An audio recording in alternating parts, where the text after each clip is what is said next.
A day in my life as a first-time mom here in Canada. Hi guys, samahan nyo kaming gumala. Dahil maganda ang panahon. Pero actually, it's already 6 p.m. Pakita ko sa inyo gano'n pa kaliwanag. Ayan guys, sobrang liwanag pa. Pero magsi 6 p.m. na. Anong oras pa ba? 6. With baby Lucas. Pogi. Hands daw kami.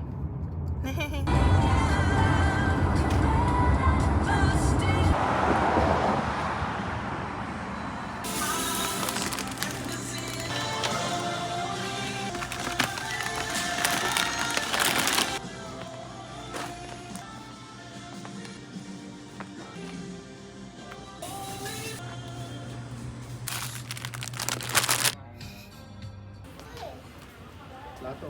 Ang ganda ng mga ano. Kasi ang Lucas. Ito.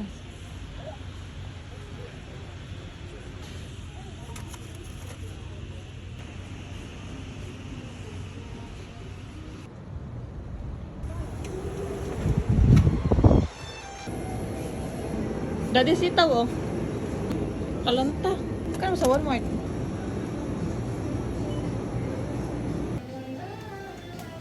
Pogi naman oh. Pato.